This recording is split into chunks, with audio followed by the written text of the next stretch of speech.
very good morning to you all. Today we are going to learn a very interesting story, The Adventures of Toto by Ruskin Bond.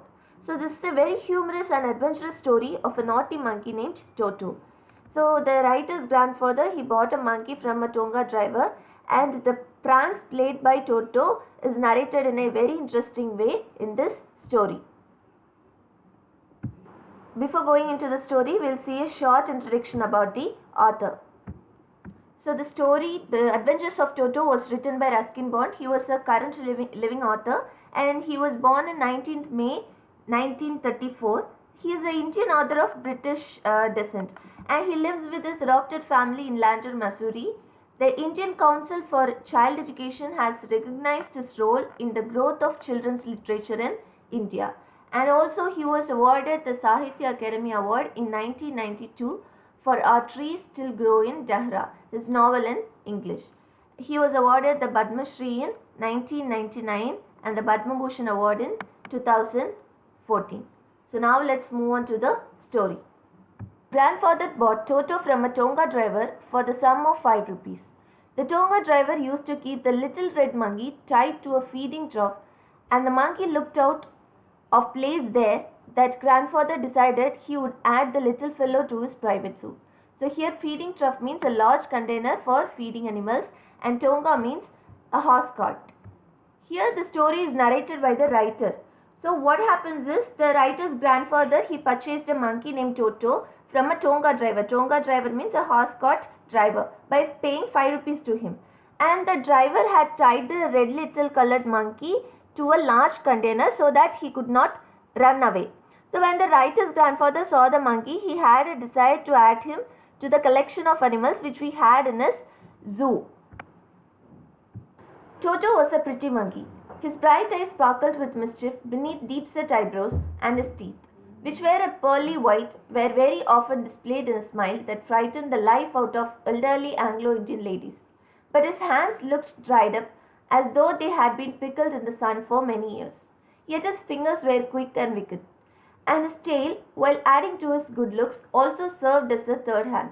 He could use it to hang from a branch, and it was capable of scooping up any delicacy that might be out of reach of his hands.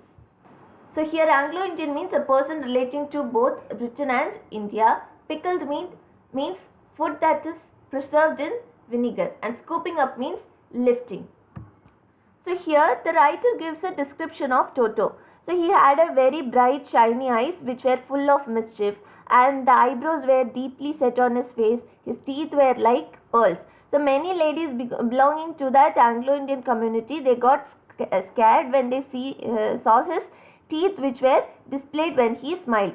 So Toto's hands were dry and wrinkled as if they had been dried in the sun like pickled vegetables.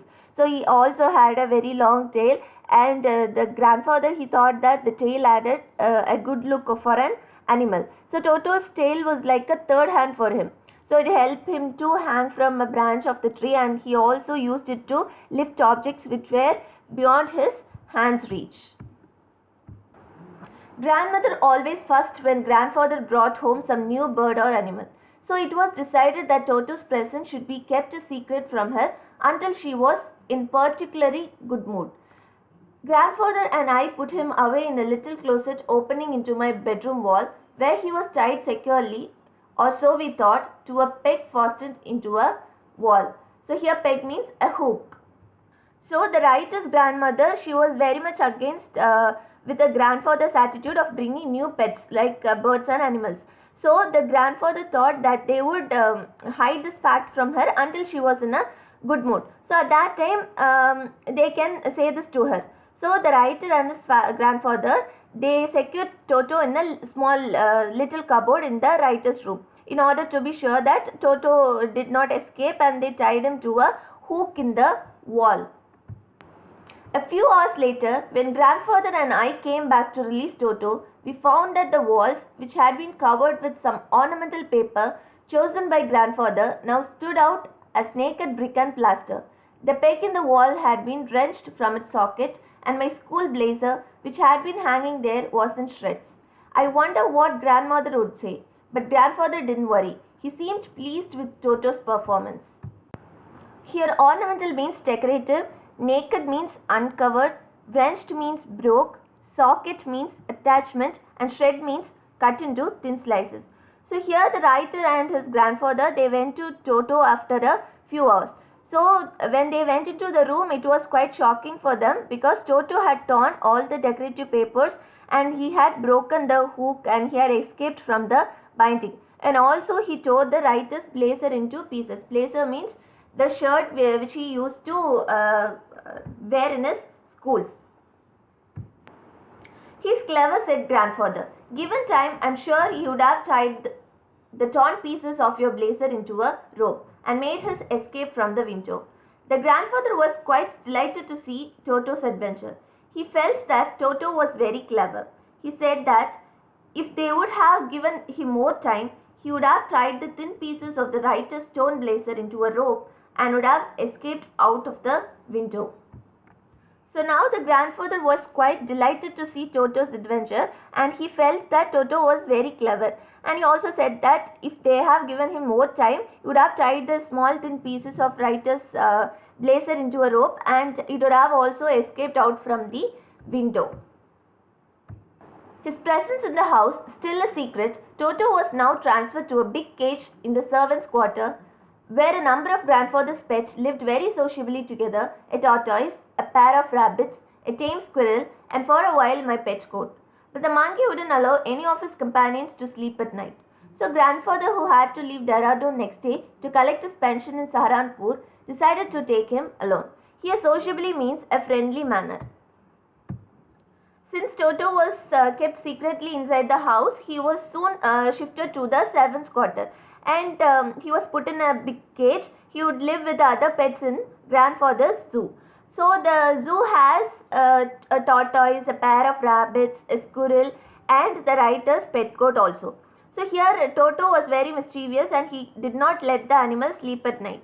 So the very next day the writer's grandfather had to leave for Saharanpur. So he decided to take Toto along with him because he was unmanageable in the zoo. Unfortunately, I could not accompany grandfather on that trip, but he told me about it afterwards. A big black canvas kit bag was provided for Toto.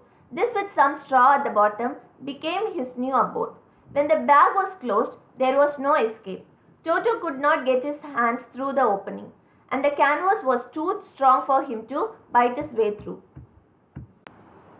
His efforts to get out only had the effect of making the bag roll about on the floor or occasionally jump into the air, an exhibition that attracted a curious crowd of onlookers on the Dehradun railway platform. So here abode means home. So here the writer was disappointed as he could not accompany his grandfather and Toto on the trip. So his grandfather narrated all the happenings of the trip to him later. And he had got a special bag for Toto and it was made of a strong metal canvas. He placed some dry grass at the bottom of the bag and on the trip the bag would be the Toto's home as he would live in it, and the bag had a zipper on the top of it. So the writer's grandfather, he was very much sure that when the bag was closed, Toto will not be able to escape out of it, or neither he could not come out of the opening as it was closed with the zipper. And Toto will not be able to bite the strong canvas material in order to run away. Still, Toto made unsuccessful attempts to come out of the bag, and due to this many times the bag would roll on the floor and it would suddenly jump in the air, and these kind of moments it was noticed by all the people on the railway platform, and they were curious to know what was inside the bag. Toto remained in the bag as far as Saharanpur, but while grandfather was producing his ticket at the railway turnstile, Toto suddenly poked his head out of the bag and gave the ticket collector a wide grin. Turnstile means a mechanical gate consisting of revolving horizontal arms fixed to a vertical post, allowing only one person at a time to pass through. So here Toto, he remained hidden in the grandfather's bag till Saharanpur. And at the Saharanpur railway station, the writer's grandfather, he was taking out the ticket to cross the turnstile, and at that time Toto suddenly peeked out of the bag and he gave a smile at the ticket collector. The poor man was taken aback, but with great presence of mind and much to grandfather's annoyance, he said, "Sir, you have a dog with you. You'll have to pay for it accordingly."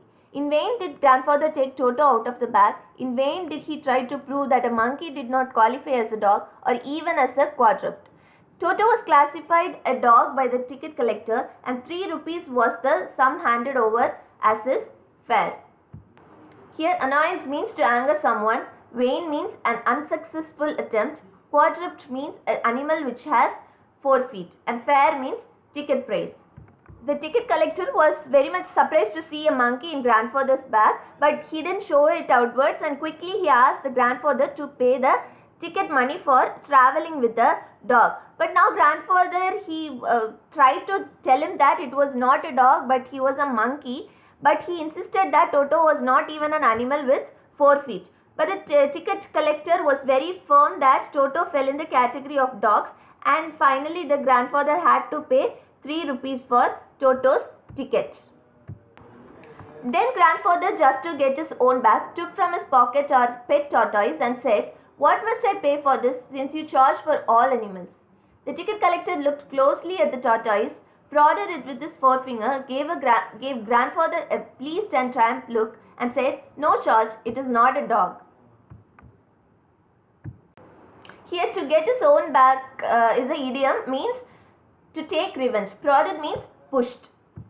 So now grandfather was very much disappointed, and in order to take revenge, he wanted to make a sarcastic point from the ticket collector. So he took out his pet tortoise from his pocket, and he asked whether he was supposed to buy a ticket for the tortoise too. And now the ticket collector, he took a very close look at the tortoise. He pushed it, he touched it slightly, and he said to the grandfather that he need not to buy a ticket for the tortoise because it does not fall under the category of a dog. When Toto was finally accepted by grandmother, he was given a comfortable home in the stable where he had for a companion the family donkey Nana. On Toto's first night in the stable, grandfather paid him a visit to see if he was comfortable. To his surprise, he found Nana without apparent cause, pulling at her halter and trying to keep her head as far as possible from a bundle of hay. Hope you all understood what we discussed right now. So we'll see the rest of the story in our next class. Thank you so much for watching.